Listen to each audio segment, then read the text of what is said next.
일타 강사와 함께하는 경제일타 해법. 오늘은요, 요즘 핫한 테슬라와 일론 머스크에 대해 이야기해 주실 분입니다. 강정수 박사님이십니다. 박사님 어서 오세요. 안녕하세요. 네, 반갑습니다. 저는 독일에서 학부부터 경제학을 전공을 했고요. 박사과정에서 경영학으로 해서 디지털 경제 쪽으로 했습니다. 지금은 AI 관련된 스타트업에서 연구센터장을 하고 있습니다. 네. 일론 머스크에 대해서 바로 좀 질문 좀 드려볼게요. 트럼프 정부의 정부 효율부 수장에 이제 발탁이 됐습니다. 앞으로 이 테슬라의 주가 움직임에 어떤 영향을 줄 것으로 좀 보고 계실까요?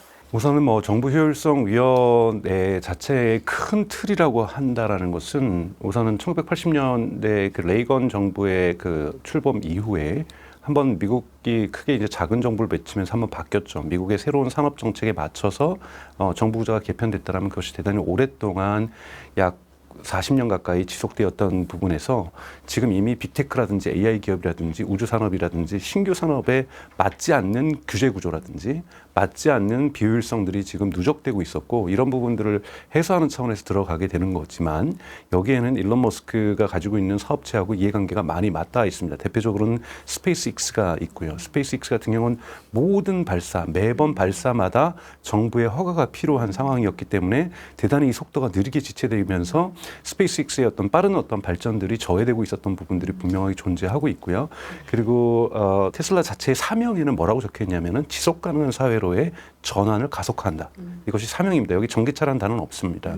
이것이 1차적으로 전기차라는 것과 되는 거고 이것이 두 번째 단계는 자율주행으로 가면서 새로운 사회를 만들어내는 것이고 이것을 받쳐내기 위해서 에너지 사업부가 존재하고 있는 거거든요. 근데 1차 전기차 부분에서는 경쟁력을 충분히 가졌다고 보고 있기 때문에 FSD 즉 소프트웨어 중심의 자동차로서의 2단계 전환에 지금 필요한 것은 정부 규제죠. 이 정부 규제에서 이 부분을 간소화하는 것 또는 새로운 패러다임에 맞춰서 정부 규제의 프레임을 바꾸는 것 이런 부분에서 효율성위원회 자체가 그 담당은 아니지만 전체 정부 구조의 개편이 있기 때문에 개편이라는 것은 사람만 바꾸는 것도 아니고 예산만 바꾸는 것이 아니라 예산과 사람을 바꿀 수 있는 정당한 프레임워크가 필요한 거거든요. 이 프레임워크를 개편하는 과정들이 이루어질 거고 또 이루어지는 것은 하원과 상원을 통과해야 되는 대단히 오래 걸리는 일이라 할지라도 이미 이것이 가장 강력한 힘을 가지고 있는 정부의 부서가 되는 거고 그러다 보면은 위축 효과라는 것이 발생하게 되거든요. 공무원들이 거기에 맞춰서 알아서 세팅을 하기 시작하는 거죠. 이미 세팅을 하기 시작한다라면 이러한 변화들이 조기에 이루어질 수 있다라고 볼 수가 있습니다. 그렇기 때문에 일론 머스크가 가지고 있는 사업 전반에 거쳐서 이 정부 효율성위원회는 대단히 큰 영향을 가질 수밖에 없다라고 볼 수가 있습니다. 네. 스페이스X를 잠깐 언급해 주셔서 앞으로 이제 머스크가 트럼프의 최측근이 됐으니 스페이스X의 좀 전망도 밝다고 봐도 괜찮을까요? 그렇죠. 스페이스X는 이미 보셔야 될 것들은 물론 이것도 미션은 화성을 가는 거고 화성에 인류가 생존하는 어떤 전략을 실현하는 거지만 그것을 위해서 가장 중요한 것은 우주선 발사가 매우 빈번히 자주 일어나야 되는데 그 전까지는 사람들이 아무도 재활용 가능한 로켓을 생각하지 않았습니다. 왜냐하면 나사나 유럽연합이라든지 중국 정부라든지 과거에는 소련 정부에 의해서 정부 주도로 이 우주 프로젝트가 진행됐기 때문에 예산에 대해서 크게 생각하지 않았고 어차피 많이 쏠 위성도 많지도 않았고 이러다 보니까 적은 횟수로 쓰기 때문에 재활용할 이유가 없었던 거죠. 하지만 상업용으로 화성에 가기 위해서 중간중간에 계속해서 사업을 확장하면서는 재사용 가능한 것이 반드시 필요했던 거고 이것이 스페이스X가 성공하게 된 결정적인 거죠. 즉 유럽연합이나 나사의 또 제품을 갖고 있는 로키드 마틴이나 보잉 여기에 갖고 있는 얼라이언스라든지 이런 중국이라든지 요즘 중국도 재사용합니다만 이것의 10분의 1 가격의 미사일을 쏠 수 있는 가격이거든요. 그러니까 10분의 1 정도로 가격을 낮췄다라는 부분이고 이것은 빈번하게 쏠 수 있는 거고 지금 같은 경우도 팔콘 9 같은 경우도 일주일에 2번씩 쏘고 있거든요. 그런데 남의 위성만을 쏘는 것이 아니라 자기 위성, 여러분들 아시는 스타링크죠. 저궤도 위성이라는 스타링크를 지금 올리고 있는 거고 이 스타링크에 의해서 지금 통신 산업 자체가 지금 전체적으로 지금 변화할 가능성들을 보여주고 있고 특히 우크라이나 전쟁에서 이 스타링크의 가치가 알려지기 시작하면서 전 세계 국방부라든지 또는 전 세계에 돌아다니는 선박이라든지 또 요즘 여러분들도 대한항공 타시며도 인터넷이 됩니다. 다 스타링크 때문인 거죠. 이러한 비행기에 스타링크가 들어간다 하면서 이미 스타링크가 선입분기점을 넘었습니다. 그런데 팔콘 9이라는 이 로켓에서 쏠 수 있는 스타링크의 크기와 스타쉽이 이루어졌을 때 쏠 수 있는 수량도 다르지만 크기도 다릅니다. 그러니까 스타링크가 한 번 더 버전업을 될 수 있다는 거고 지금 스타링크 같은 경우 아직 5G 속도에 못 오르고 있거든요. 그러나 이 두 번째 제네레이션인 스타쉽에서 뿌려지는 이 스타링크 같은 경우는 5G를 넘어서게 되는 거죠. 이렇게 됐을 경우에는 진정하게 글로벌 통신 시장 전체의 변화를 가져올 수 있는 이런 막강한 힘들을 가지고 있습니다. 이런 부분에서 사실 스타링크가 가질 수 있는 어떤 비즈니스적인 측면에서의 어떠한 성과라든지 이런 부분도 사실은 천문학적인 숫자의 매출을 만들어낼 수 있는 거고 또 이 매출이 있어야 대출이 아니라 우리가 번 돈으로 화성을 갈 수 있는 프로젝트를 실현할 수 있는 거죠. 마침 지금 테슬라가 어마어마하게 자율주행에 투자하고 있고 슈퍼컴퓨터를 만들고 있고 엔비디아의 이런 고성능, 고부가 대단히 비싼 이런 칩을 살 수 있는 것도 여러분 대출을 받아서 사는 것이 아니라 전기 자동차에서 두 자리 숫자의 총 매출 이익률을 내 가지고 지금 구매를 하고 있는 거잖아요. 이거는 자체 사업의 매출에서 나오는 순이익률로 이러한 투자를 하고 있다는 것은 테슬라의 아주 독특한 또는 스페이스X의 독특한 성장 궤도라고 볼 수가 있는 거고요. 막대한 자금이 필요한 거기 때문에 이런 스페이스X의 어떠한 규제가 예를 들자면 일괄 규제로 된다든지 예를 들자면 이 로켓 유형은 특별하게 자체 검사를 통해서 언제든지 쏠 수 있다 그러면 여러분 지금 5차 발사하고 6차 발사 사이에 35일밖에 안 걸렸어요. 그런데 사실 이것도 규제가 엄청났거든요. 이것이 35일이 아니라 일주일 단위로도 바뀔 수 있는 거고 3, 4일 단위로도 바뀔 수가 있는 거거든요. 이렇게 되면은 대량의 실험들을 진행할 수 있는 거고 이랬을 때 자본에 대한 잠식 효과가 적은 상태에서 스타쉽이 성공할 수가 있습니다. 이런 부분에서 대단히 스타쉽은 트럼프 집권 초기에서 아마 완전한 비행과 재착륙이 성공하면서 인공위성 사업을 바로 시작할 수 있을 거라고 보고 있습니다. 네. 트럼프의 IRA 보조금 이제 폐지 추진이 오히려 테슬라 경쟁사에 손실을 주면서 테슬라한테는 긍정적으로 작용할 것이다 이런 의견도 있는데 어떻게 보세요? 이론적으로 맞는 말입니다만 이론적으로 맞는 말이라는 것은 테슬라에게도 분명하게 손해가 있습니다. 테슬라도 지금 연방에서 매 자동차마다 $7,500의 그 보조금을 받고 있는 건데 그것이 사라지게 될 경우에 사람들이 부담스러운 건 당연한 거죠. 근데 테슬라의 보관은 뭐냐면 3분기 어닝콜 때 일론 머스크가 발표하기를 우리는 2025년에 뉴 모델스 복스라는 단어를 써서 새로운 모델을 출시한다고 했고 여기에 어포더블 프라이싱이라는 단어를 썼습니다. 즉 중저가 차량이 포함되어 있다는 거죠. 이것은 보조금이 없어도 충분히 내연기관과 경쟁할 수 있는 차량이 포함되어 있다는 거죠. 근데 문제는 보조금 폐지도 트럼프 취임 그 다음날 되지는 못해요. 왜냐하면 이건 하원과 상원을 통과한 거기 때문에 상당한 이 의회하고의 논의가 분명히 존재해야 되는 거고 그렇기 때문에 이것이 3월이 될 수도 있고 4월이 될 수도 있겠죠. 문제는 테슬라의 신차가 몇 월부터 양산되냐는 거죠. 양산도 출시만 되는 것이 중요한 것이 아니라 우리가 자동차에서는 램프업 구간이라는 것이 있습니다. 램프업은 이제 본격적으로 양산되는 거죠. 즉 처음에 차량이 신차 모델이 나오면 어디든지 그런데요. 보통 생산 라인을 만약에 3개를 만약에 또는 5개를 운영할 거를 목표로 하더라도 처음에는 라인 하나만을 운영을 합니다. 라인 하나만을 운영하면서 여기에 다양한 에러들이 나오거든요. 실수들이 나오고 이것을 수정하는 작업들을 하면서 완벽하게 생산 속도를 맞추면 이것을 라인 2, 라인 3, 라인 4로 확대하는 방식으로 램프업이라는 것을 진행을 하는데요. 그러니까 램프업을 하기 전에 생산 라인 1에서 생산성이 잘 빨리 안 날 수가 있어요. 대표적인 게 사이버 트럭이죠. 사이버 트럭이 그렇게 바로 대량 생산을 하지는 못했잖아요. 근데 이런 것이 진행되고 있는데 IRA법의 폐지에 따라서 보조금이 사라진다. 그러면 테슬라의 매출이 마이너스로 갈 수가 있습니다. 이럴 경우에는 분기 실적에 좋지 않은 영향을 미치겠죠. 분기 실적에 어떠한 이유가 있든지 간에 마이너스 성장을 하게 된다라고 한다면 월가의 애널리스트들의 평가는 대단히 혹독할 거라고 저는 보고 있어요. 그래서 테슬라 주가에 분명하게 부정적인 영향을 줄 겁니다. 근데 일론 머스크는 궁극적으로 목적, 즉 지속 가능한 사회로의 전환을 가속화한다는 목적, 그걸 이루기 위해서 자율주행을 실현한다는 이 목적, 그리고 이 전기차가 자동차 시장을 압도할 거라는 이러한 과정들 속에서 이 일시적인 분기별 실적의 하락 또는 그것에 따른 주가 하락은 그렇게 중요한 문제 이슈는 아니죠. 그렇기 때문에 우선은 IRA법에 의해서 보조금 폐지가 테슬라에게 도움이 된다고 보는 것은 충분히 민주당에서 강력하게 지지해줬던 IRA법에 의해서 포드나 GM이나 또는 스텔란티스가 빨리 전기차로 전환을 했는데 열심히 하지 않았어요. 열심히 하지 않았고 모델 개발에도 게을렀었고 그리고 대량 양산에도 게을렀었고 모델도 너무나도 판매되기 어려운 대형 차량에 집중하게 되면서 당연하게 브레이크 이븐 포인트에 손익분기점에 못 도달했습니다. 지금 GM이나 포드는 차를 한 대 팔 때마다 약 $10,000 이상의 손실을 보고 있거든요. 이런 손실을 보고 있는 상황에서 보조금이 안 나와버린다면 가격 경쟁력이 내연 기관에게도 없을 뿐만 아니라 더욱더 테슬라하고는 가격 경쟁력을 상실하게 되기 때문에 이때는 테슬라가 경쟁 구도에서 BYD라든지 중국 브랜드가 지금 미국에 못 들어오고 있는 이 상황에서는 유일하게 현대기아차하고만 경쟁하면 되거든요. 그러면 이거는 게임이 끝날 수 있는 판이기 때문에 충분하게 테슬라에게 전체 시장 구도에서 도움이 된다고 볼 수 있습니다. 하지만 보조금 자체가 사라질 경우에 일시적인 테슬라에게 마이너스 효과는 분명히 있을 수 있다는 것은 여러분들이 반드시 기억하셔야 되는 부분이라고 생각을 합니다. 트럼프 당선으로 이제 테슬라 주가가 크게 상승했다가 지금은 좀 주춤하긴 한데요. 박사님이 보실 때는 언제 조금 매수 시점으로 또 보실까요? 아니면 뭐 지금 매도를 해야 된다? 사실 주식을 전문으로 제가 말씀을 안 드리지만 저는 개인적으로 $400 이상 올라가면 곤란했다고 생각하고 있어요. 왜냐하면 펀더멘탈의 변화 없이 흔히 말하는 트럼프 트레이드 효과 또는 트럼프 당선 효과로 이렇게 주가가 올라가 버리면 이거는 성장 기대치로 올라가는 거 어느 정도 올라가는 것은 타당하나 펀더멘탈의 변화와 함께 동반되지 않는 기대치에 의한 주가 상승은 반드시 조정을 맞게 되어 있잖아요.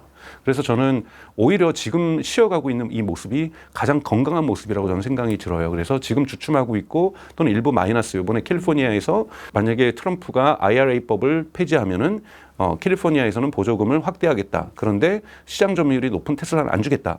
어떠한 법적 근거로 이야기하는지 잘 모르겠지만 이런 것 때문에 지금 주가가 지금 사실은 조정을 받고 있는 건데요. 저는 지금 건강한 조정이라고 저는 생각이 들어요. 테슬라가 상승을 하기 위해서는 우선 4분기 실적이 나와야 됩니다. 4분기 실적에서 명과 암이 있다라고 저는 생각이 들어요.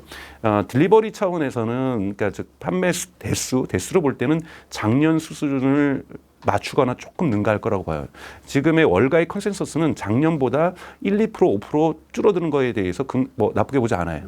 왜냐하면 올해 시장 자체가 좋지 않았기 때문에 작년 매출하고 근사치만 나와도 저는 될 거라고 보는데 그 기대치는 조금 넘어설 거라고 보는데 문제는 지금 중국과 미국과 유럽에서 테슬라의 모델 Y에 대한 할인 행사가 지금 엄청나게 들어가고 있어요. 그 이유는 이미 주니퍼라고 하는 내년에 페이스리프트가 너무 많이 뉴스를 탔어요. 우리가 이걸 오스본 효과라고 얘기를 하죠. 즉 신차가 나올 걸 기대하면 저라도 1월 달에 신차 나온다는데 내가 12월에 왜 사요?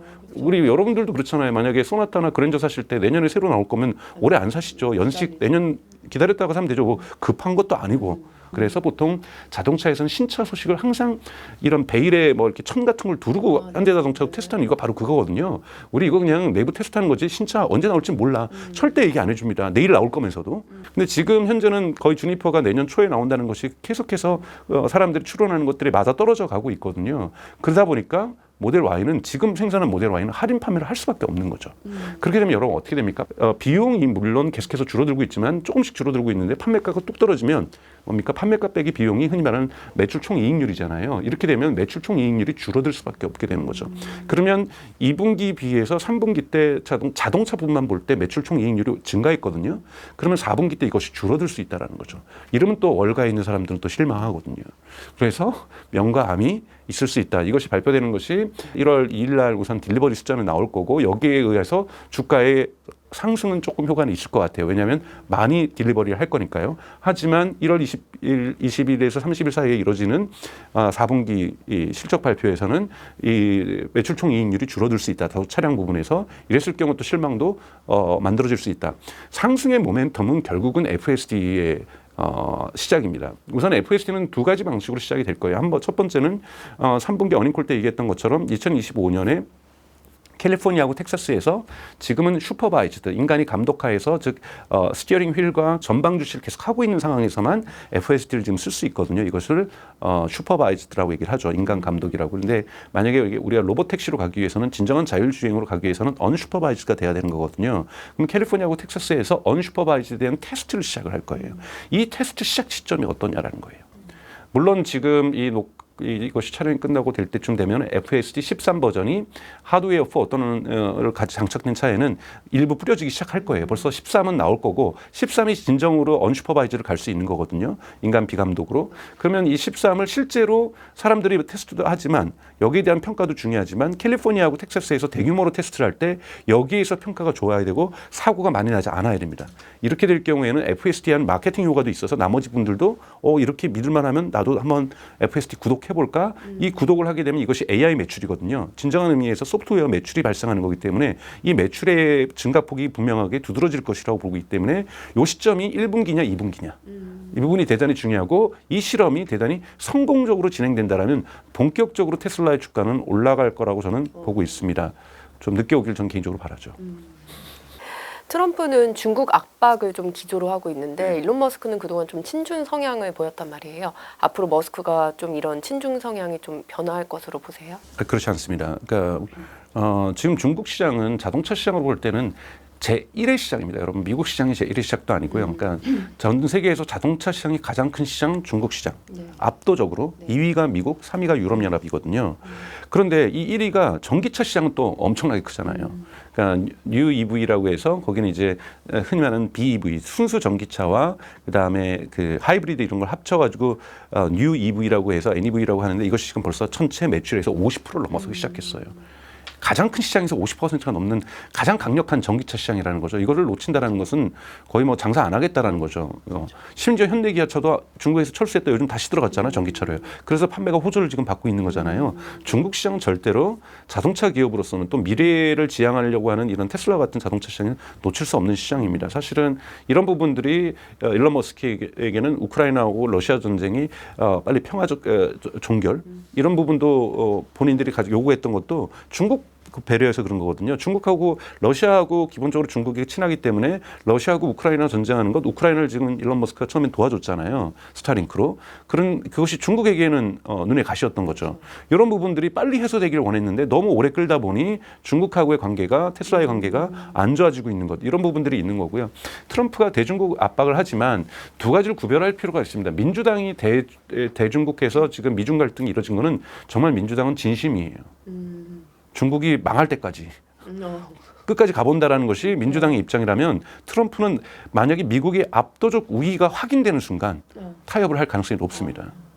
바이든 행정부에서 김정은하고 딜을 하려고 한 번도 안 했잖아요. 하지만 트럼프 하잖아요. 딜이 성사되지 않았어도. 이것을 중국도 잘 압니다. 중국도 일종의 플러팅을 좀 해줘야 되잖아요. 그거는 테슬라한테 잘해줄 수밖에 없죠. 중국에 의존하는 미국의 대표적인 1위 기업은 애플이죠, 물론.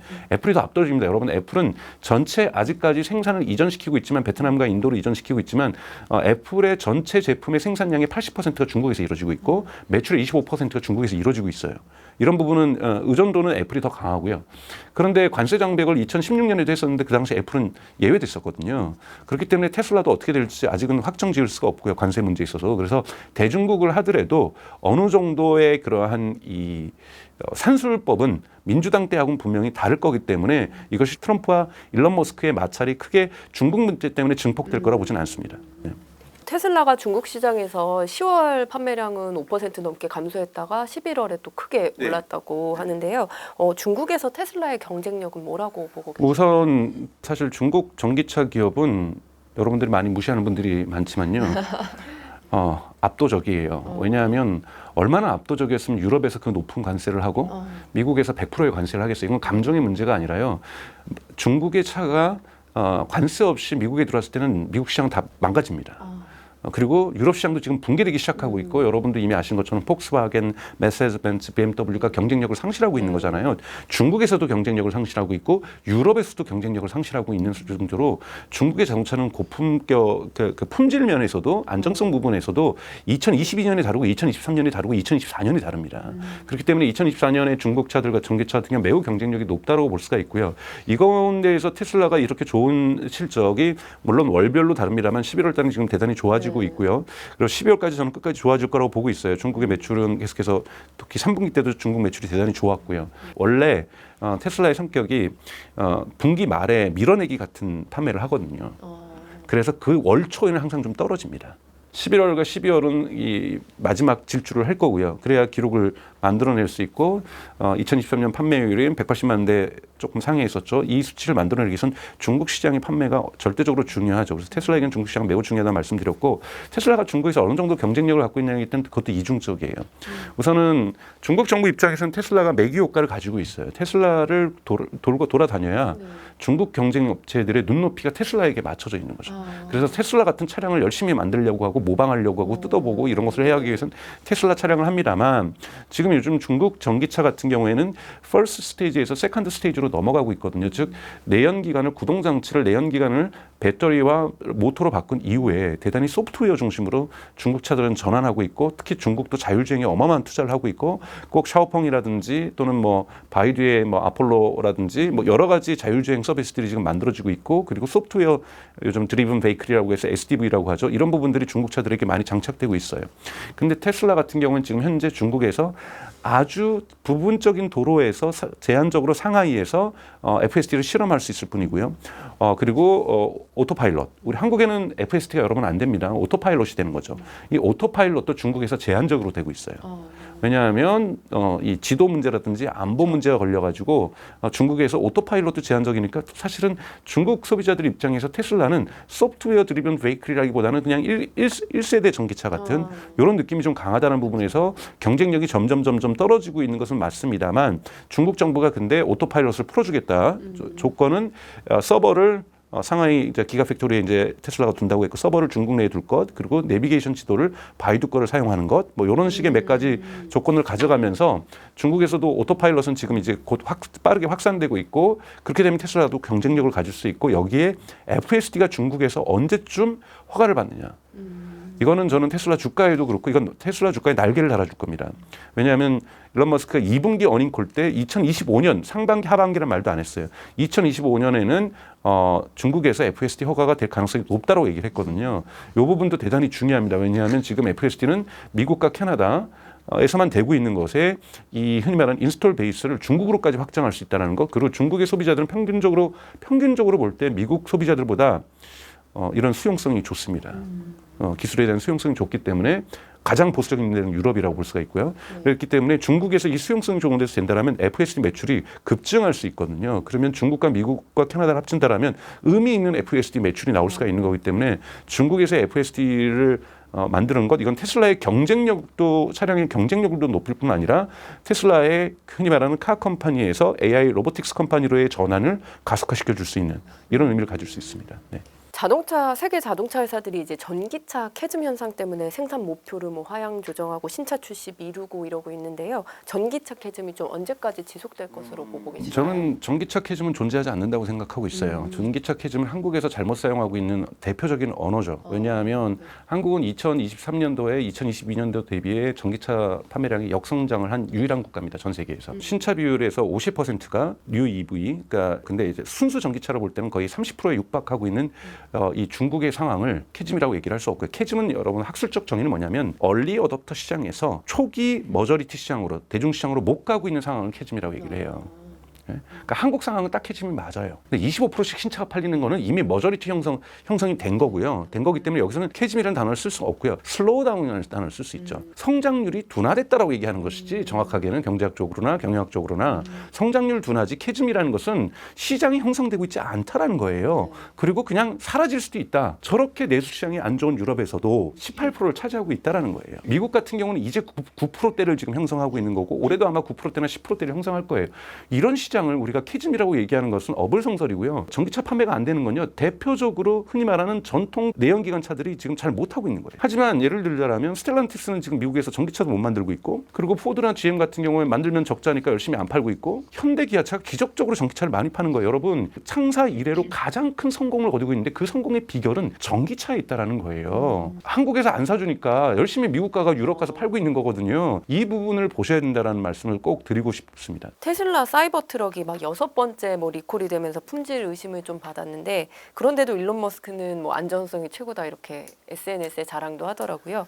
사이버 트럭 향후 좀 성장성과 사이버 트럭은 어차피 크게 성장할 수 없는 제품이죠. 왜냐하면 여러분도 아시는 것처럼 픽업 트럭은 북미 지역이 전 세계의 90% 넘는 시장을 가지고 있잖아요. 멕시코까지 쳐서 북미 지역의 90% 넘는 시장이 픽업 트럭이 집중되어 있는 나라고 그래서 미국에서 팔리는 데 있어서 지금 사이버 트럭이 지금 나머지 내연기관 픽업들을 넘겨섰잖아요. 그런 부분에 차원에서 이 정도만 성과만 내도 저는 훌륭한 거고 이것이 조금 더 성장할 거예요. 더 램프업이 되면서 성장할 거라고 저는 보고 있는데요. 사이버트럭은 그것에 뭐 2차적 의미로는 마케팅 효과가 있는 거고 1차적으로는 모델 2로 가고 로보택시로 갈 수 있는 기술적 혁신의 실험장이었어요. 이런 부분을 명확하게 의미를 가지고 있다는 거죠. 예를 들자면 48V 아키텍처로 처음 갔다든지, 물론 48V 아키텍처는 그 전에 조금씩 부분적으로 실험한 것이 있었지만 자동차의 A부터 Z까지를 48V 아키텍처로 바꾼 것은 테슬라에서도 사이버트럭이 처음이고 인류 역사상 사이버트럭이 처음입니다. 부분적으로 48V는 적용이 있었어요. 근데 여러분 12V를 지금까지 쓰고 있었는데 12V, 8V에서 12V 언제 바뀌었냐? 1962년에 바뀌었어요. 그 이후 한 바퀴도 안 바뀌다가 이번에 바뀌었던 거고, 여러분 그러면서 하니스라고 하죠. 자동차에 들어가는 전선줄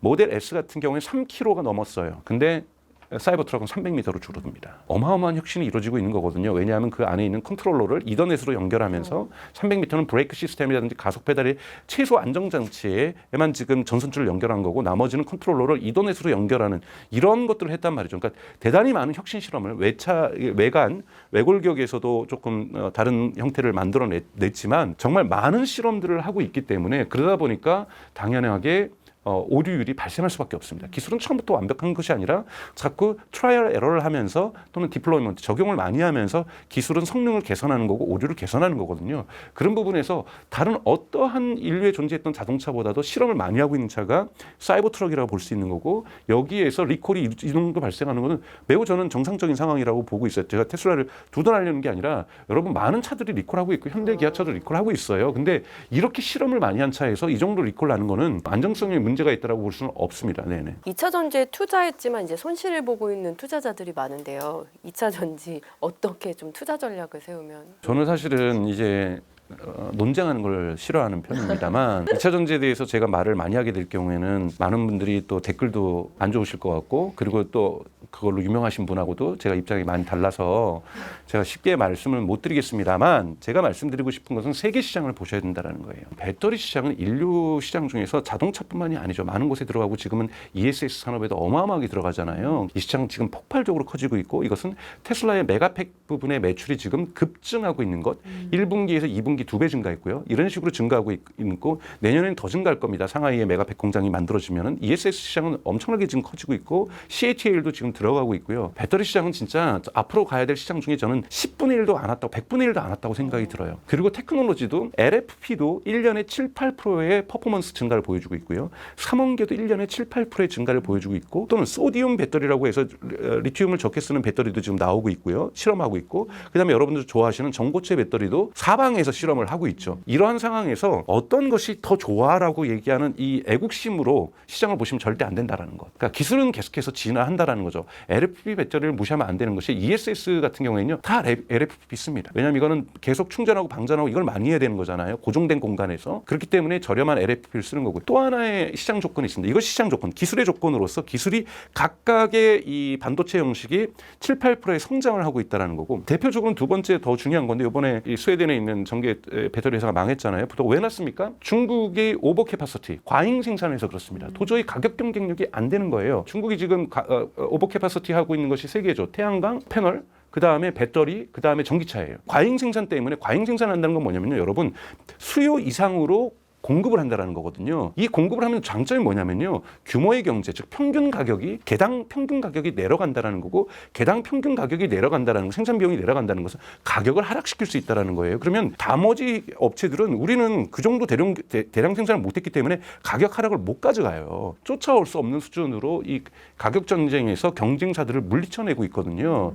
이런 부분들을 보셔야 되는 거고, 지금 미국이 중국 배터리에 대해서는 보조금을 주지 않겠다는 이 정책을 해줘서 그나마 이 시장이 견뎌지고 있는 건데, 유럽 같은 경우에는 유럽에 있는 배터리 공장들은 괴멸하고 있는 거잖아요. 그러니까 이런 부분들을 좀 보실 필요가 있다. 앞으로도 중국에 있어서 그 리튬 생산의 과잉 생산, 오버캐파시티는 지속될 거고, 그리고 리튬의 원석 가격도 내려가고 있고, 이러면서 배터리 가격이 계속해서 내려간다라면 여기에서 마진율을 높이기 위해서, 매출 이익률을 높이기 위해서는 결국은 우리나라의 2차 전지도 대량 생산할 수밖에 없다라는 거예요. CATL하고 LFP 경쟁하기는 어렵다라는 거예요. 또는 BID, 블레이드 LFP LFP라고 하잖아요. 훨씬 더 똑같은 LFP를 갖다가 원통형이 아니라 블레이드 이 정말 직사각형으로 만들면서 밀도를 높여내는 이런 것들과 경쟁하기 어려운 상황에 있다는 걸 보셔야 됩니다. 그래서 뭐 흔히 말하는 존버 이거를 하면은 될지 안 될지는 전 잘 모르겠습니다. 주식시장 전문가가 아니라서.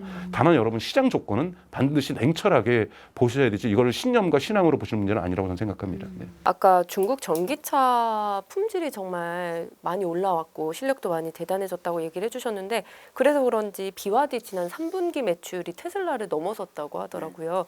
중국이 이렇게 전기차로 급부상한 이유, 뭐 자국의 뭐 지원도 있겠지만 내수장이 절대적으로 크기 때문이고 중국은 1987년도부터 독일차를 수입하기 시작하면서 자동차 시장을 키워왔습니다. 근데 그 기술을 배우고 싶었고 나쁘게 표현하면 뺏어오고 싶었고 훔쳐오고 싶었고 정말 죄송합니다 중국분들 이루고 싶었는데 내연기관이라는 것이 정말 한국이 가져온 것이 막차였어요. 정말 기적같이 갖고 온 겁니다.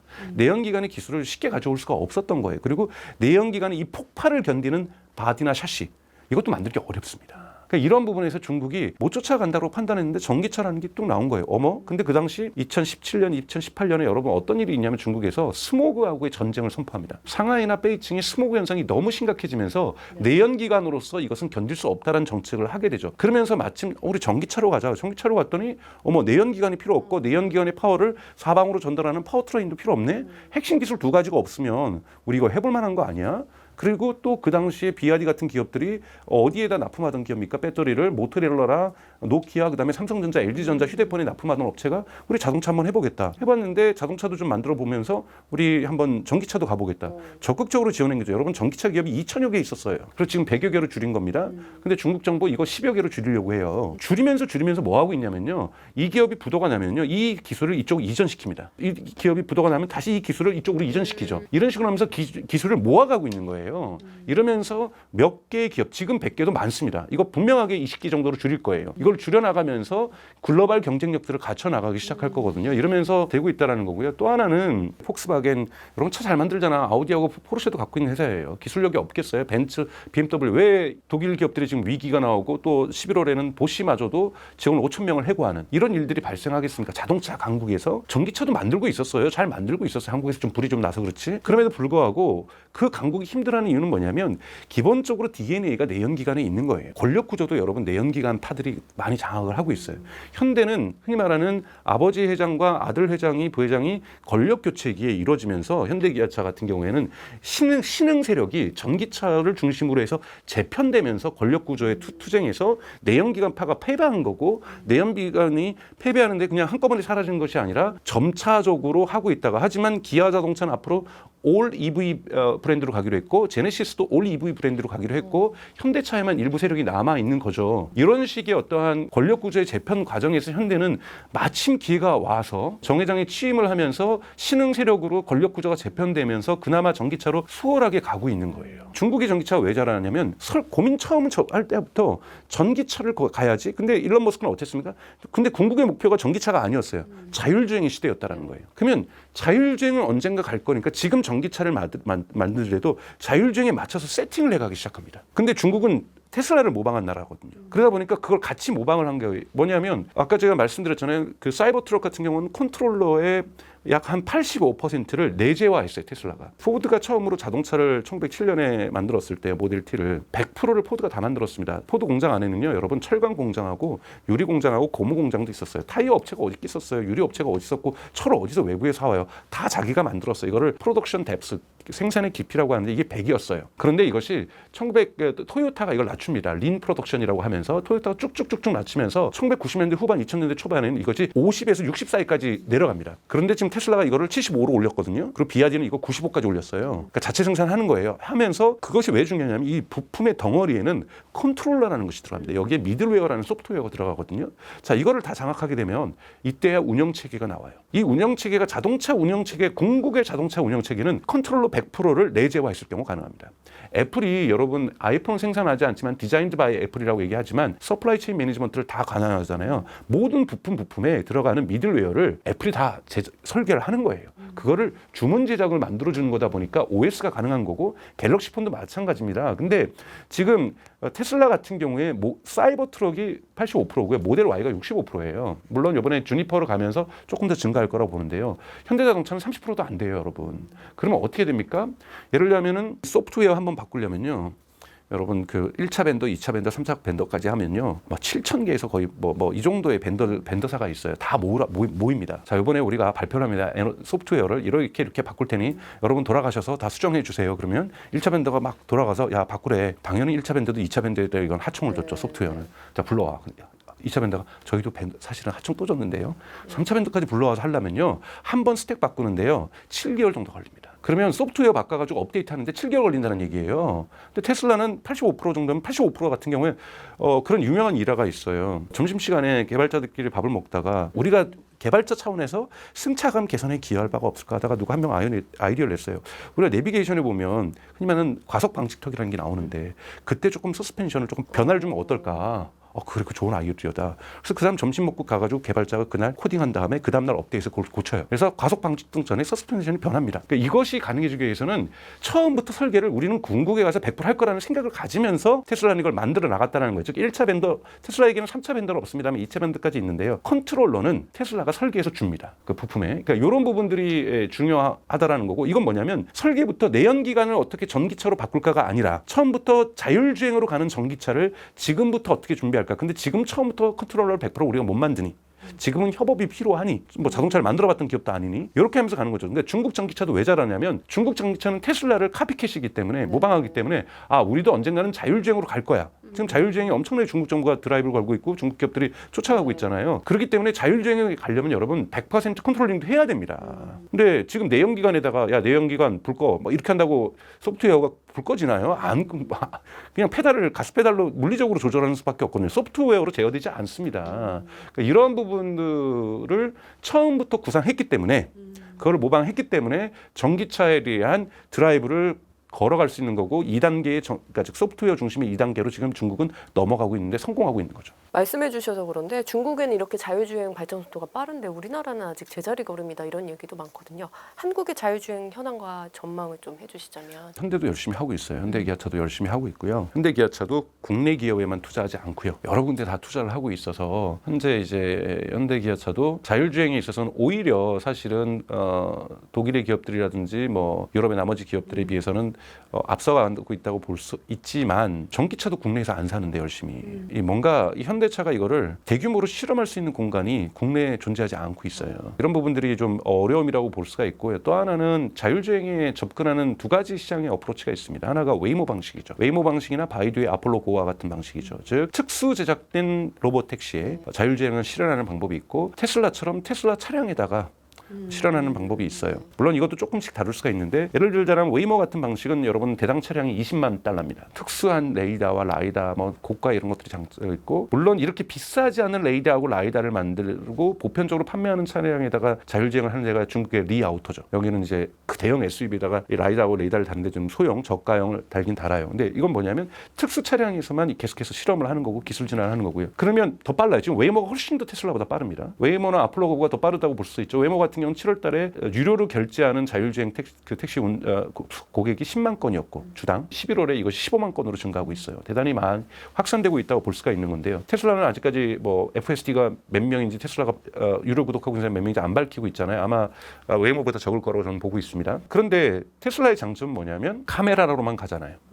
그렇기 때문에 이 자율주행 때문에 차량 가격이 높아지지 않습니다. 오히려 테슬라는 자율주행을 위해서 한국에 판매되는 테슬라에도 들어가고 있는데 하드웨어라는 것을 집어넣고 있고, 과거에는 하드웨어 3가 들어왔었고 지금 하드웨어 4가 들어가고 있는데, 테슬라가 이제 이름을 좀 바꿨어요. AI3, AI4로 바꿨거든요.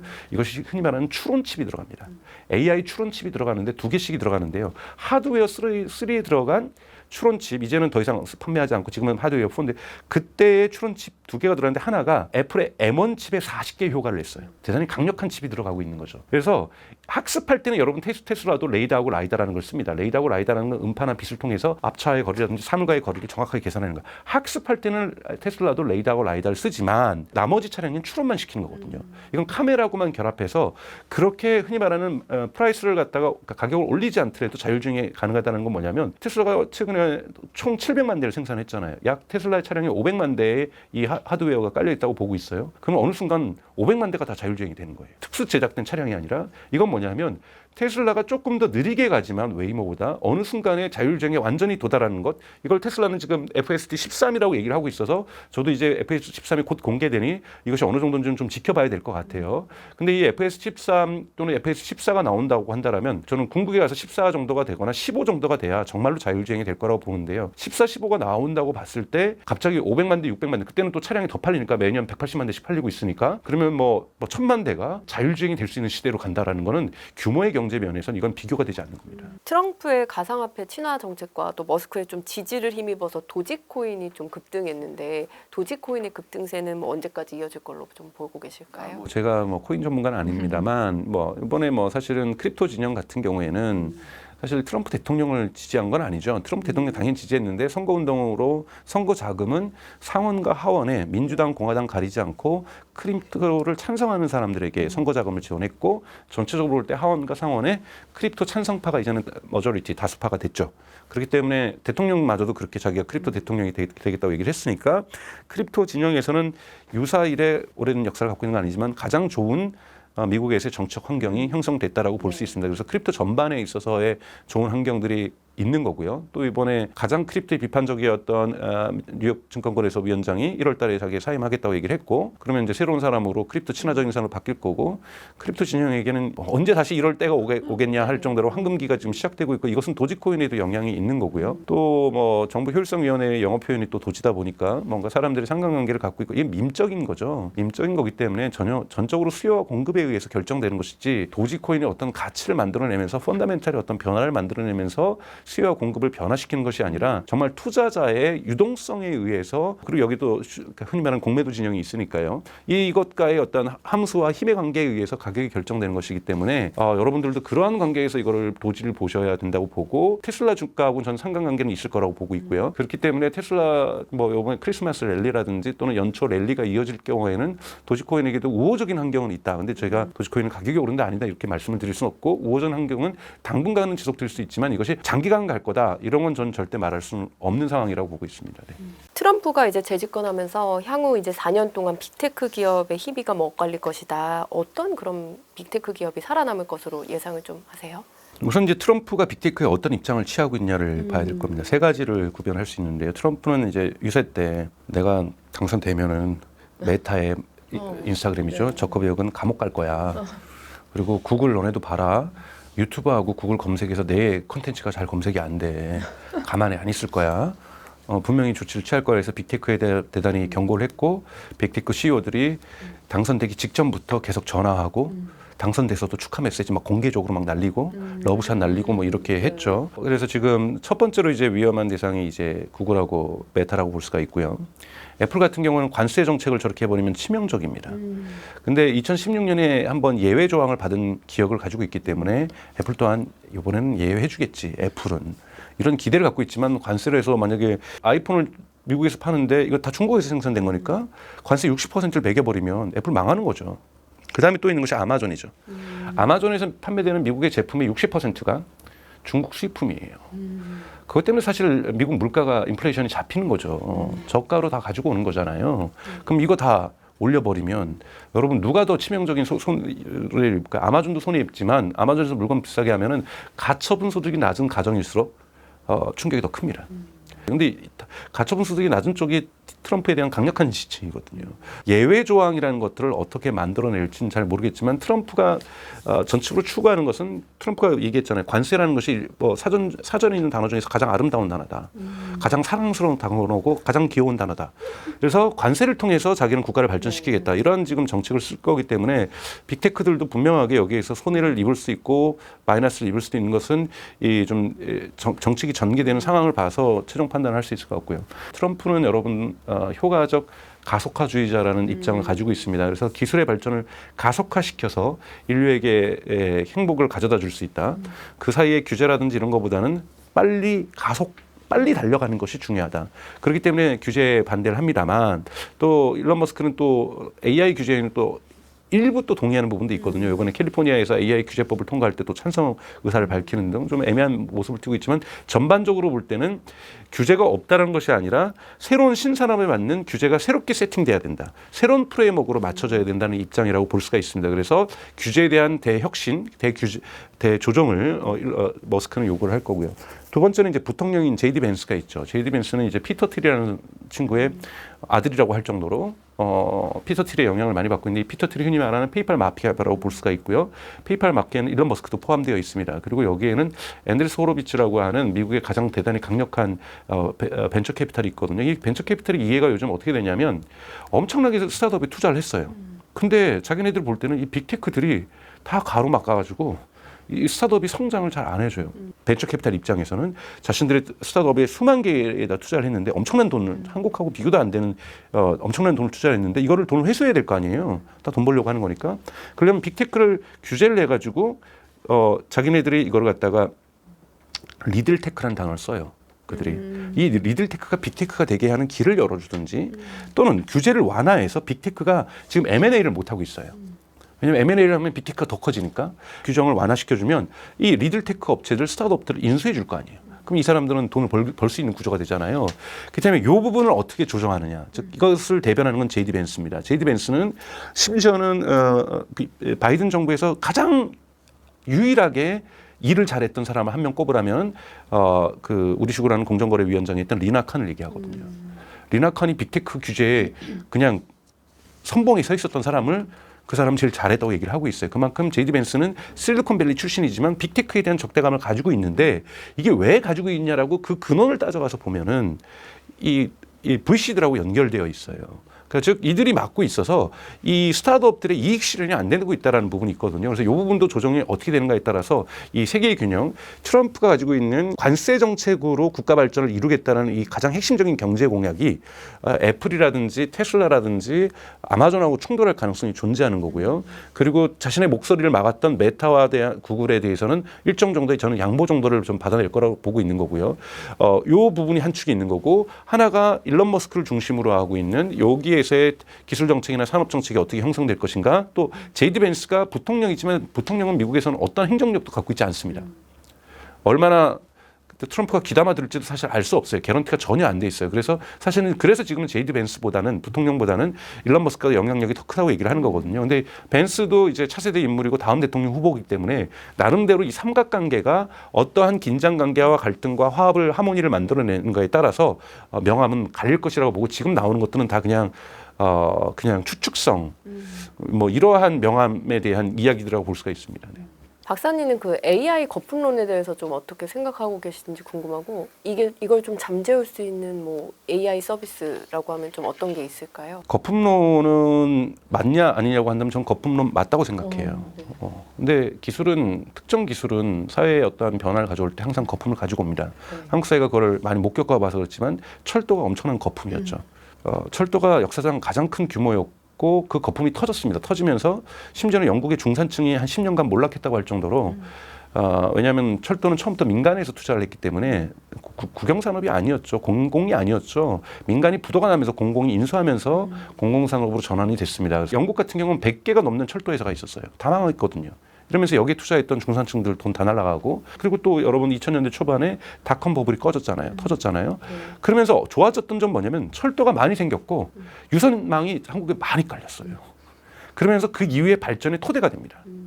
그럼 지금은 거품이냐 아니냐고 봤을 때 거품이죠. 왜냐하면 여러분 파이낸셜 타임즈에서 보도한 거에 따르면 1월부터 6월 2024년 이 6개월 동안 4개 기업 마이크로소프트, 아마존, 그다음에 이 알파벳, 구글을 가지고 있는 알파벳, 그다음에 메타가 1,000억 달러 썼어요. 그리고 하반기에도 1,000억 달러를 쓸 거라고 예상되고 있어서 올해 안에만 2024년에만 이 4개 기업이 2,000억 달러를 씁니다, 여러분. 2,000억 달러면 얼마입니까? 거의 우리나라 돈 한 300조 되나요? 엄청난 돈이잖아요. 이런 돈을 갖다가 쏟아붓고 있다라는 거고, 그리고 구글의 대표였던 피차이라든지 메타의 대표였던 저커berg이 뭐라 그랬냐면 지금은 AI에 대한 과잉 투자보다 과소 투자가 더 위험하다 그랬어요. 그것은 과잉 투자하고 있다는 거거든요. 이런 부분에서 지금 현재 상황에서는 분명히 거품이 형성되고 있는 것이 맞습니다. 문제는 거품이 형성됐더라도 거품이 터지지 않고 흔히 말하는 연착륙을 할 수가 있고 거품이 터지면서 경착륙을 할 수가 있는 거죠. 자, 지금까지 그러면 AI 경제를 봐야 되는 거죠. 우리가 테크놀로지가 중요한 것이 아니라 경제를 봐야 된다면 지금의 AI 경제를 어떻게 정의할 수 있냐면은 저는 AI 인프라 경제라고 보고 있다는 거예요. 가장 밑에서 인프라를 깔고 있는 것은 엔비디아죠. 하드웨어 AI 칩을 판매를 하고 있는 거고 이 칩을 누가 삽니까? 데이터 센터를 이번에 오라클이 지금 뭐 블랙웰 사면 13만 개 사겠다면 또 이번 주에 일론 머스크 얘기했죠. 30만 개 사겠다고 내년에. 뭐 그냥 뭐 수요가 그냥 넘쳐나고 있습니다. 자, 이거에서 데이터 센터 짓는 거잖아요. 이것도 하나의 인프라스트럭처죠. 여기 위에서 거대 언어 모델이라는 LLM들을 투자하면서 만들고 있는 것 이것도 인프라스트럭처. 우리 식으로 쉽게 비교하면은요. 경부고속도로하고 호남고속도로 놓은 거예요. 근데 경부고속도로하고 호남고속도로 놓는다고 해서 나라가 발전합니까? 아니에요. 여기 차가 다녀야 돼요.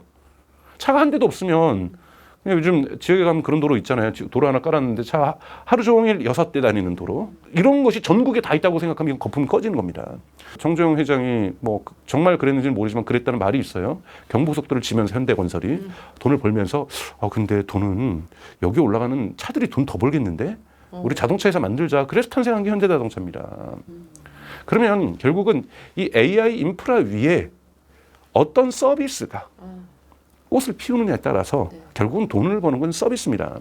갤럭시를 만들었던 삼성전자도 아이폰을 만들었던 애플이나 갤럭시를 만들었던 삼성전자도 돈을 벌었어요. 근데 여러분 한번 생각을 해보세요. 거꾸로 유튜브이 안 되고 카카오톡이 안 되고 토스가 안 되고 인스타그램이 안 되는 스마트폰 구매하시겠어요? 아무도 안 할 겁니다. 앱이 있어서 스마트폰을 구매하는 거예요.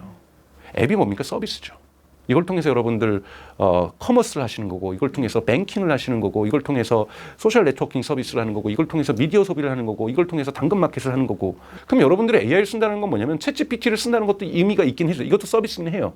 근데 이건 극히 일부입니다. 결국은 수많은 AI 서비스들이 나와야 된다는 거고 그것을 요즘 AI 에이전트로 만들어낼 수 있다는 거고 그래서 제가 최근에 지난주에 책이 출판된 것이 AI 에이전트가 경제의 주인을 바꾼다라는 책을 썼고 이 부분에서 제가 AI 거품론은 존재하나 이걸 해결하기 위해서는 AI 에이전트에 의한 AI 서비스가 나올 것인데 이 AI 서비스가 세상을 바꿀 거라는 거고 경제 규모를 바꿀 거라는 거죠. 대표적으로 AI 검색도 AI 에이전트에 의한 AI 서비스입니다. 한국은 아직 뒤처지고 있지만 미국의 구글도 AI 오버뷰를 전 세계 90개 국가에 하고 있는데 한국을 지금 빼놓고 있다는 거고요. 그다음에 퍼플렉시티라는 거 되고 있고 가장 중요한 건 챗GPT가 서치를 시작을 했죠. 검색을 시작을 했고 많은 스타트업들이 하고 있고 한국도 네이버가 내년에 네이버의 서치 브리핑이라고 하는 검색 브리핑이라는 서비스를 해서 AI 검색을 시작을 합니다. 그리고 요즘 미국에서는 캐릭터 AI라고 해서 한국엔 리튼이 하고 있죠. 여러 그 가상의 인물하고 대화를 하는 거죠. 또는 애인이 된다거나. 뭐 이런 서비스들, 유료 서비스들 엄청나게 지금 꽃을 피우고 있고요. 미국 같은 경우는 또 레갈 에이전트라고 해서 로펌에서 쓰는 이 에이전트 서비스들이 많이 인기입니다. 로펌을 도와주는 거죠. 그리고 또는 미국에서는 직접적으로 한국은 힘들지만 항상 변호사들이 싫어하시니까 이 상해보험 같은 경우는 AI가 처리해주기 시작하고 있어요.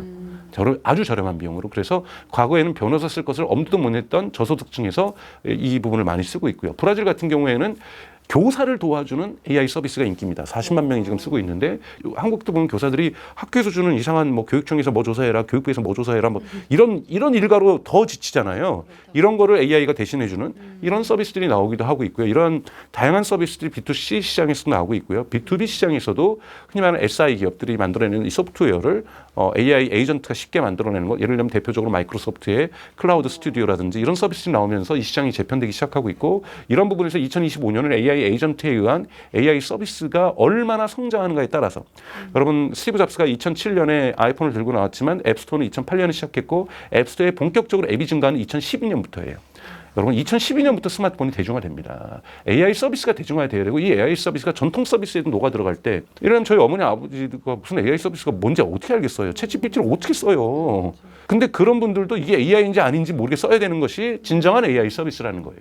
그 서비스가 내년부터 본격화될 건데 여기에는 1, 2년이 걸릴 거라는 거예요. 두 번째는 닷컴 버블하고 비교한다라면 또는 철도의 버블하고 비교를 한다라면 지금 구글이나 예를 들면 아마존이나 메타나 뭐 마이크로소프트나 지금 예를 들면 올해 2024년에 2천억 달러를 투자하는데 이것이 대출이 1원도 없어요. 번 돈으로 하는 거거든요. 닷컴 버블 때 그러지 않았습니다. 실리콘밸리들이 투자 금액으로 한 거죠. 그리고 철도 버블 때도 투자 금액으로 한 거예요. 중산층들이 다 은행이다. 여러분 IB뱅크란 투자은행이라는 단어도 언제 생겼냐면 철도 때 생겼어요. 철도 때 투자하는 돈을 모으기 위해서 생긴 것이 역사적으로 볼 때 IB뱅크입니다. IB은행입니다. 투자은행. 이 투자은행에 돈 넣던 사람들을 가지고서 철도를 만들었는데 만드는 동안도 돈을 못 벌었던 거거든요. 돈을 못 버는 건 지금 비슷하지만 이 투자하는 이 거대한 천문학적인 액수가 어디서 대출받아서 하는 것이 아니라는 거예요. 테슬라가 여러분 자율주행을 위해서 도조 슈퍼컴퓨터 만들었는데 대출 1원도 없습니다. 여러분. 1달러도 없어요. 그러니까 이런 식으로 진행되는 거에서 거품이 이렇게 바로 터질 가능성은 매우 낮다라고 저는 보고 있습니다. 네. AI 칩에서 독보적인 1위라고 하면 이제 엔비디아를 이야기 안 할 수가 없을 텐데요. 이 엔비디아의 이 반도체 독점이 언제까지 이어질 것으로 좀 예상하고 계실까요? 저는 2, 3년은 지속될 거라고 보고 있습니다. 최소한. 후퍼, 그러니까 H100과 H200에서 블랙웰의 주기가 대단히 빨라졌고 2년이 아니라 1년 만으로 빨라졌다는 것은 블랙웰의 다음 버전 또한 1년 만에 나올 거라는 거고요. 그다음에 이 엔비디아의 이 흔히 말하는 이 독과점, 그러니까 즉 정확하게 경제학적으로는 모노폴리가 아니죠. 모노손이라고 하죠. 즉 공급자는 많으나 사람들이 엔비디아를 선택하는 거고 구글 검색도 마찬가지죠. 모노폴리라고 얘기하지 않고 경제학에서 모노손이라고 얘기합니다. 이건 뭐냐면 검색 업체는 많아요. 대단히 많습니다. 근데 소비자들이 구글만 하는 거예요. 왜 근데 엔비디아만을 택하느냐? 엔비디아에는 쿠다라고 한다든지 예를 들자면 소프트웨어 파워가 강력한 거죠. 즉 개발자부로 야 우리 다른 칩으로 갈까 하면은 그거 저 처음부터 다시 배워야 되는데요. 저 병합 이 GPU도 여러분 H100도 그렇고 나중에 블랙웰도 그렇고 한 대만 사는 사람이 어디 있어요? 오라클 지금 13만 대 주문했잖아요. 그럼 13만 대를 연결해야 되잖아요. 이건 다 소프트웨어가 연결하는 겁니다. 이거에 개발자들이 잘할 수 있는 쿠다라는 게 이미 익숙한 게 있는데 여기에다 AMD를 갖다가 저기 반응 끼자 그러면은 저 그냥 퇴사할래요? 이렇게 나와버릴 가능성이 높다라는 거죠. 이것이 지금 엔비디아가 갖고 있는 해자라고 하는 거죠. 강력한 해자를 가지고 있다라는 거고 퍼포먼스도 좋을 뿐만 아니라 소프트웨어에 의한 해자가 강력한 거죠. 그래서 이걸 깨기 위해서 인텔도 막 뭐 네이버랑 뭐 연결한다든지 삼성전자도 뭐 네이버랑 뭘 좀 해본다든지 뭐 이런 일들을 하는 것이 그 해자 깨려고 하는 엔비디아 입장에서는 깔짝대는 거죠. 그러니까 이러한 것들이 분명히 존재하는 건데 이 강력한 해자가 대단히 두텁습니다. 이 부분을 깰 수 있는 유일한 것은 추론칩이죠. 전용 추론칩이라고 얘기할 수 있는 것. 미국의 그로크라든지 한국에도 있죠. 이러한 칩들이 이제 나오는 것은 아니 학습할 때는 좋아요. 고급 GPU가 필요한데 추론할 때는 아까 말씀드렸던 것처럼 테슬라의 모든 차량에도 추론칩이 깔려 있어요. 이 추론칩이 이제는 곳곳에 쓰일 텐데. 데이터 센터에만이 아니라 곳곳에 쓰일 텐데 이런 추론칩에 대한 시장은 엄청나게 커질 수 있고 추론칩만으로도 데이터 센터가 만들어질 수가 있는 거죠. 이런 부분에서의 어떠한 해자가 존재하지 않는 신규 시장을 반도체 시장에서 만들어지면서 여기에서 엔비디아에 견줄 만한 기업이 탄생할 가능성은 있으나 진수랑이 또 바보가 아닌 이상 뭐라고 얘기하냐면 추론도 우리가 잘하는 전문 칩을 우리가 왜 고민 안 하고 있겠니라고 얘기를 하고 있거든요. 그래서 이 시장은 어떻게 재편될지는 모르지만 물론 저는 엔비디아가 막 2배씩 성장하는 일은 없을 거라고 봐요. 사실은 지금 엔비디아의 모든 매출의 90%가 데이터 센터에서 나오는 거잖아요. AI 칩에서 나오는 거고 여기에서는 분명하게 수요 과잉, 공급 과잉이 아니라 수요 과잉이 존재하는 거고 근데 이걸 하기 위해서는 결국은 TSMC가 얼마나 생산 능력을 늘려주는가에 따라서 공급과 수요가 맞춰지는데요. 공급과 수요가 또 맞춰지면요. 가격이 내려갑니다. 사실은 여러분 이번 3분기 때도 발표가 나왔지만은 75% 넘었잖아요. 여러분 하드웨어에서 인류 역사상 총 매출 이익률이 75%가 나는 것은 지금까지 한 번도 없었어요. 여러분 현대자동차도 10% 전후예요. 여러분 하드웨어는요 20% 넘기기 어렵습니다. 소프트웨어가 그렇게 나오는 거고 소프트웨어도 60% 70%대 가는 건데 어떻게 하드웨어가 봉이 김선달도 저는 그렇게 못 남겼을 거라고 봐요. 그렇기 때문에 이 막대한 돈으로 재투자를 하고 있기 때문에 엔비디아의 독주는 계속하겠지만 뭐 10%, 20%, 30% 성장은 있겠지만 뭐 100%씩 성장하는 일은 없을 가능성은 존재한다. 그렇기 때문에 이것도 주가도 그렇게 추론해 볼 수가 있는 거죠. 그건 여러분들이 이제 계산하셔야 될 몫이라고 저는 생각이 들고 엔비디아의 독주는 당분간 지속될 수 있다고 저는 보고 있습니다. 엔비디아가 이렇게 고공행진하니까 엔비디아의 HBM을 납품하는 SK 하이닉스도 덩달아 이제 뜨고 있는데 반면 삼성은 그만한 이제 혜택을 조금 못 받는 모습인데요. 삼성 AI 반도체 좀 전망을 해주시자면. 삼성의 운명은 HBM이죠. 네. 지금 뭐 퀄리티 테스트 하고 있다면서요. 근데 퀄리티 테스트를 이렇게 에브리데이 홀리데이 하는지는 잘 모르겠지만 지금 몇 개월째 하고 있는 거잖아요. 몇 개월째 하고 있는데 결과가 안 나온다는 거는 좀 의심스러워요. 근데 삼성하고의 관계를 생각해서 젠슨왕도 아직도 진행형이다 ING라고 얘기를 하고 있는 건데 ING를 지금 지난 분기 때도 얘기하고 이번 분기 때도 얘기하고 있다는 거예요. 그럼 6개월간 ING라는 거잖아요. 저는 신뢰가 잘 안 가요.